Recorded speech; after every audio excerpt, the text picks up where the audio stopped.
Welcome to Saugata's diary. Upper primary সমস্ত class শুরু হয়ে গেছে আমার চ্যানেলে। এখন থেকে রেগুলারলি 2-3টে করে ভিডিও আসতে চলেছে আমার চ্যানেলে শুধুমাত্র আপার প্রাইমারির জন্যই। আজকের এই ভিডিওতে আমরা মুঘল সম্রাট আকবরের বিখ্যাত নবরত্ন সভা সম্পর্কে আলোচনা করব এবং সেখান থেকে 80টি প্রশ্ন আমরা এক জায়গায় করব। এর বাইরে একটিও প্রশ্ন হবে না। যারা যারা মনে করেন যে সঠিকভাবে প্রিপারেশন নেব, সঠিকভাবে একটা জিনিসকে গুলে খাবো, তারা এই ক্লাসগুলো ফলো করুন, না হলে বিপদে পড়বেন। দেখুন, বিশাল কিছু পড়াশোনা করলাম কিন্তু তার নির্যাসটাই আমি গ্রহণ করতে পারলাম না, তার প্রশ্নোত্তরগুলো আমি সঠিকভাবে এক জায়গায় করতে পারলাম না, না, সেই পড়াশোনার কোনো দাম হবে না। এটা পাশের পড়া নয়, পাশ করবার পড়া নয়, শুধু শেখার বিষয় নয়, এটা আত্মস্থ করবার বিষয় এবং সমস্ত কিছুকে গুছিয়ে এক জায়গায় নিয়ে আসার বিষয়। যদি সেটি না করতে পারেন তাহলে আপনার প্রিপারেশন কিন্তু পুরোপুরি হবে না।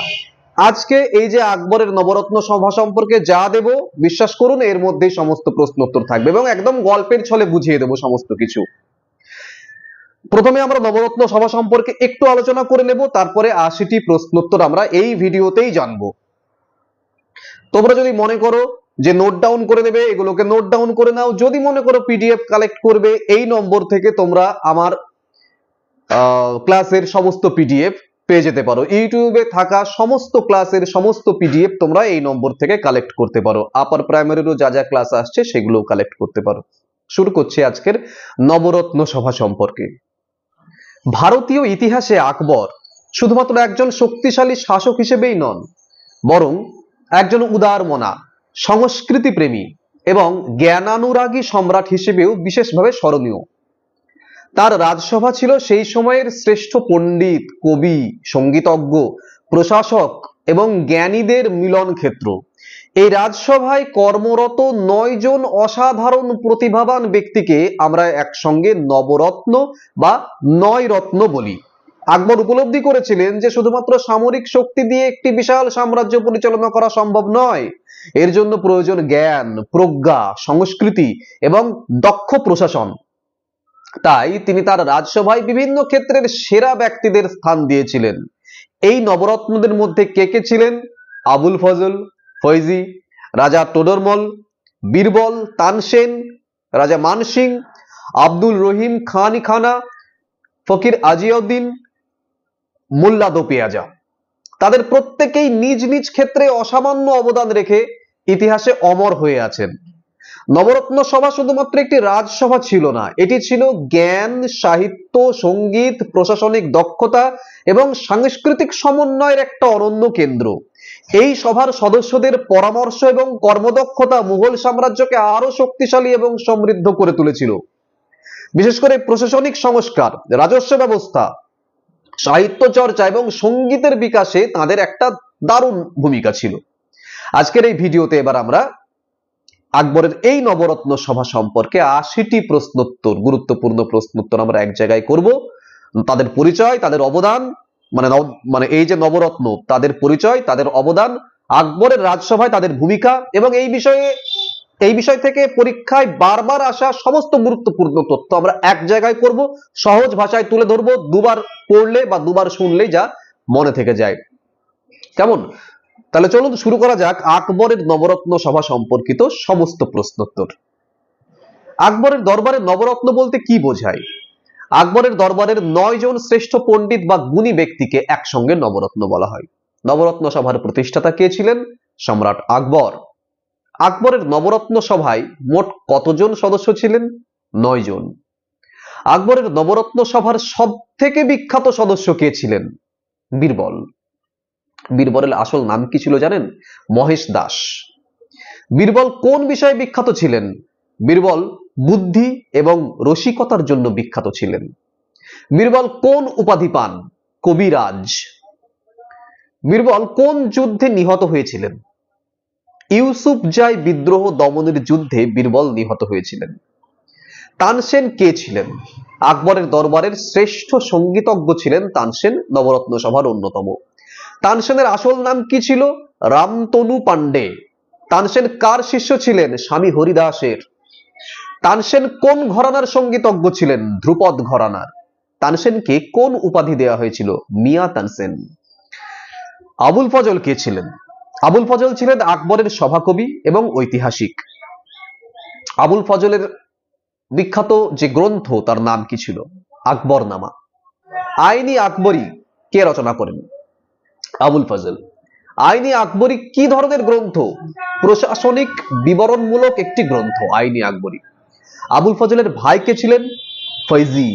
ফৈজি কোন বিষয়ে বিখ্যাত ছিলেন? ফার্সি কবিতার জন্য। ফৈজি আকবরের দরবারে কি পদে ছিলেন? রাজকবি পদে ছিলেন ফৈজি। টোডরমল কে ছিলেন? আকবরের অর্থমন্ত্রী ছিলেন টোডরমল। টোডরমল কোন ব্যবস্থার জন্য বিখ্যাত? রাজস্ব ব্যবস্থার জন্য টোডরমল বিখ্যাত। টোডরমলের রাজস্ব ব্যবস্থার নাম কি ছিল? দহশালা ব্যবস্থা। দহশালা ব্যবস্থা কি? 10 বছরের গড় উৎপাদনের ভিত্তিতে কর নির্ধারণ করাকে বলা হয় দহশালা ব্যবস্থা। মানসিংহ কে ছিলেন? আকবরের সেনাপতি। মানসিংহ কোন রাজবংশের ছিলেন? রাজপুত বংশের ছিলেন মানসিংহ। মানসিংহ কোন রাজ্যের রাজা ছিলেন? আম্বের। আব্দুর রহিম খান-ই খানা কে ছিলেন? আকবরের দরবারের কবি এবং সেনাপতি। আব্দুর রহিম কোন ভাষায় দোহা লিখতেন? হিন্দি ভাষায় দোহা লিখতেন। রহিমের পিতার নাম কি? বৈরাম খান। ফকির আজিয়াউদ্দিন কে ছিলেন? আকবরের ধর্মীয় উপদেষ্টা।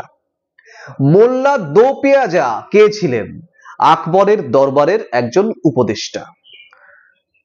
নবরত্ন সভার সদস্যদের মধ্যে অর্থমন্ত্রী কে ছিলেন? টোডরমল। নবরত্ন সভার সদস্যদের মধ্যে সঙ্গীতজ্ঞ কে ছিলেন? তানসেন। নবরত্ন সভার সদস্যদের মধ্যে সেনাপতি কে ছিলেন? মানসিংহ। মানে বুঝতে পারছেন একই প্রশ্ন কিন্তু ঘুরিয়ে করা হচ্ছে। আমি সমস্ত প্রশ্ন উত্তর এক জায়গায় করছি শুধুমাত্র নয়, যত ভাবে আসতে পারে সেগুলোকে এক জায়গায় করছি। নবরত্ন সভার সদস্যদের মধ্যে কবি কে ছিলেন? ফৈজি। নবরত্ন সভার সদস্যদের মধ্যে বুদ্ধিদীপ্ত সভাসদ সব থেকে কে ছিলেন? বীরবল। আকবরের দরবারে বীরবল কোন ধর্মের ছিলেন? হিন্দু ধর্মের ছিলেন। আকবরের নবরত্ন সভার উদ্দেশ্য কি ছিল? শাসন এবং সংস্কৃতির উন্নয়ন, উন্নতি। নবরত্ন সভা কোন যুগে বিখ্যাত ছিল? মুঘল যুগে। আকবরের সভার প্রধান ঐতিহাসিক গ্রন্থ কোনটি? আকবরনামা। আকবরনামা কয়টি ভাগে বিভক্ত? 3টি ভাগে। আইনি আকবরী আকবরনামার কোন অংশ? আইনি আকবরী আকবরনামার 3য় অংশ। বীরবলকে আকবর কেন পছন্দ করতেন? তার বুদ্ধি, বিচক্ষণতা এবং উপস্থিত বুদ্ধির জন্য পছন্দ করতেন আকবর। তানসেন কোন বাদ্য এবং সঙ্গীতে বিশেষ পারদর্শী ছিলেন? ধ্রুপদী সঙ্গীতে তানসেন পারদর্শী ছিলেন। তানসেন কোন রাজা থেকে আকবরের দরবারে আসেন? রেওয়ার রাজা রামচন্দ্রের দরবার থেকে আসেন। ফৈজি কোন ভাষায় সাহিত্য রচনা করতেন? ফার্সি ভাষায়। এটা মনে হয় ডবল হয়ে গেল, ফার্সি ভাষায়। আবুল ফজলকে কে হত্যা করেন? বীর সিং বুন্দেলা। আবুল ফজলকে কার নির্দেশে হত্যা করা হয়েছিল? জাহাঙ্গীরের নির্দেশে। আকবরের রাজস্ব সংস্কারে কার অবদান সব থেকে বেশি? টোডরমল। টোডরমল কোন জমি জরিপ পদ্ধতি প্রচলন করেছিলেন? জাবতি পদ্ধতি। মানসিংহ কোন যুদ্ধে আকবরের হয়ে লড়াই করেন? হলদিঘাটের যুদ্ধে। হলদিঘাটের যুদ্ধ কার বিরুদ্ধে হয়েছিল? মহারানা প্রতাপের বিরুদ্ধে হলদিঘাটের যুদ্ধ হয়েছিল। আব্দুর রহিম খান-ই খানা কোন ক্ষেত্রে বিখ্যাত? দোহা রচনায়। রহিমের দোহা কোন ভাষায় রচিত? ব্রজ ভাষায় রচিত। বীরবল আকবরের কোন নীতিতে সাহায্য করেন? ধর্মীয় সহিষ্ণুতা নীতিতে সাহায্য করেন বীরবল আকবরকে। ফকির আজিয়াউদ্দিন কোন বিষয়ে আকবরকে পরামর্শ দিতেন? ধর্মীয় বিষয়ে। মোল্লা দো পেয়াজা কি ঐতিহাসিকভাবে সম্পূর্ণ প্রমাণিত ব্যক্তি? না, তিনি কিন্তু একটি বিতর্কিত ব্যক্তি। আসলে ইতিহাসের অনেক কিছুই বিতর্কিত থাকে, আমরা সেগুলোকে সঠিক প্রমাণ কিছু ক্ষেত্রে পাই না, তো ইনিও একজন বিতর্কিত ব্যক্তিত্ব, যেরকম গোপাল ভাঁড়। যাই হোক, নবরত্ন সভা কেন বিখ্যাত? জ্ঞান, সাহিত্য, সঙ্গীত এবং প্রশাসনিক দক্ষতার জন্য বিখ্যাত। নবরত্ন সভার সদস্যদের মধ্যে কে সব থেকে জনপ্রিয় ছিলেন? বীরবল। তানসেনের মৃত্যুর পর তাকে কোথায় সমাধিস্থ করা হয়েছিল? গাওলিয়রে। তানসেন কোন বাদশাহের দরবারে ছিলেন? আকবরের। আকবরের নবরত্ন সভা ভারতীয় সংস্কৃতিতে কি প্রভাব ফেলে? সাহিত্য এবং সঙ্গীতের বিকাশ ঘটায়। আবুল ফজল কোন ধর্মনীতি সমর্থন করতেন? দিন ই ইলাহি। দ্বীন-ই-ইলাহি কার প্রবর্তিত ধর্ম? আকবরের। বীরবল কি দ্বীন-ই-ইলাহি গ্রহণ করেছিলেন? হ্যাঁ, করেছিলেন। আকবরের নবরত্ন সভা কোন রাজধানীতে ছিল? ফতেহপুর সিক্রিতে। আকবরের সভার ভাষা কি ছিল? ফার্সি। আবুল ফজলের পিতার নাম কি ছিল? শেখ মুবারক। ফৈজি কোন শিক্ষাক্ষেত্রে পারদর্শী ছিলেন? গণিত এবং সাহিত্যে। টোডরমল প্রথমে কার অধীনে কাজ করেছিলেন? শেরশাহ সুরির অধীনে কাজ করেছিলেন টোডরমল প্রথমে। আকবরের দরবারে রাজপুত প্রতিনিধি কে ছিলেন? আকবরের দরবারে রাজপুত প্রতিনিধি ছিলেন মানসিংহ। বীরবল কোন অঞ্চলের ছিলেন? কালপি অঞ্চলের ছিলেন বীরবল। নবরত্ন সভার কোন সদস্যকে কবিরাজ বলা হতো? বীরবল। দেখুন একই প্রশ্ন কিন্তু ঘুরিয়ে দিচ্ছি। আবুল ফজল কোন পদে ছিলেন? প্রধান উপদেষ্টা পদে ছিলেন আবুল ফজল। তানসেনের গুরু কে ছিলেন? স্বামী হরিদাস। আকবর কোন বিদ্বানদের সম্মান দিতেন? সকল ধর্ম, সকল ভাষার সকল বিদ্বানদের আকবর সম্মান দিতেন। নবরত্ন সভার কোন সদস্য সামরিক এবং সাহিত্য উভয় ক্ষেত্রেই বিখ্যাত ছিলেন? আব্দুর রহিম খান ই খানা। নবরত্ন সভা সম্পর্কে ৮০টি প্রশ্ন এক জায়গায় করা হলো। এই ৮০টি প্রশ্নের মধ্যে যদি ধরা যায় তাহলে বেশ কিছু প্রশ্ন আমি উল্টে পাল্টে দিয়েছি, সেই হিসেবে ধরে নিতে পারেন ৬০খানা প্রশ্ন রয়েছে। একই প্রশ্নকে ঘুরিয়ে ফিরিয়ে দেখানোর জন্য সেটি হয়তো ৬০ থেকে ৮০তে গিয়ে পৌঁছেছে। মনে রাখতে হবে এর মধ্যেই সমস্ত প্রশ্ন উত্তর পাবেন, একটা প্রশ্ন এর বাইরে যাবে না।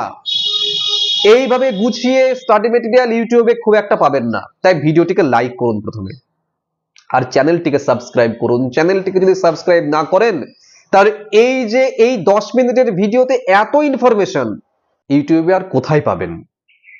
খুব একটা মনে হয় পাবেন না। আমি আপার প্রাইমারির সমস্ত সাবজেক্টের সমস্ত টপিকের সমস্ত প্রশ্ন উত্তর এইভাবে নিয়ে আসছি, প্রতিদিন নিয়ে আসছি, 2-3টে করে ভিডিও আসবে এবার থেকে, সমস্ত কিছু কভার করা হবে। এবং পিডিএফ এর নম্বর দিয়ে দিয়েছি, যদি তোমরা মনে করো পিডিএফ কালেক্ট করবে, পিডিএফ এর নম্বর থেকে তোমরা কিন্তু হোয়াটসঅ্যাপ এর মাধ্যমে পিডিএফ কালেক্ট করতে পারো। এইভাবে কিন্তু সমস্ত টপিকের সমস্ত জিনিসপত্র তৈরি করতে হবে আমাদের, ঠিক আছে? তোমরা সবাই একদম টিউনড হয়ে যাও, সামনে আপার প্রাইমারি আর কোনো কথা নয়, মানে কিছুদিনের মধ্যেই খবর চলে আসবে। এবং নিশ্চয়ই যে হাওয়াটা উঠেছে বুঝতে পারছো, আপার প্রাইমারির একটা বিরাট বড় হাওয়া উঠেছে, এবং সেই হাওয়াটা মিথ্যে নয়, আপার প্রাইমারির একটা বিরাট নিয়োগ হতে চলেছে। সুতরাং এই হিসেবে বলবো প্রত্যেকে আপার প্রাইমারির উপরে ফোকাস করো, ক্লাসগুলো দেখো, দরকার হলে পিডিএফ নিয়ে নাও, সেলফ স্টাডি করো। আমি আছি তোমাদের পাশে, যা লাগবে বলবে, কমেন্ট সেকশনে জানাও, সমস্ত কিছু আমার চ্যানেলে পাবে, কেমন? এবং ইংলিশের সিরিজ শুরু হচ্ছে, যেগুলো আপার প্রাইমারির ইংলিশের জন্য তো বটেই, যে কোনো কম্পিটিটিভ এক্সামের জন্য একদম প্রযোজ্য, যেগুলো শিখতেই হবে, যেগুলো সেগুলো চলে আসছে আগামী কালকে বা পরশু থেকেই। ঠিক আছে, ভালো থাকো, চ্যানেলটিকে সাবস্ক্রাইব করো, ভিডিওটিকে লাইক করো, কমেন্ট করো, শেয়ার করো, এবং বেল আইকনটি প্রেস করে রাখো যাতে সবার আগে নোটিফিকেশন তোমার মোবাইলে পৌঁছায়। ভালো থাকো, দেখা হচ্ছে পরের ভিডিওতে খুব তাড়াতাড়ি।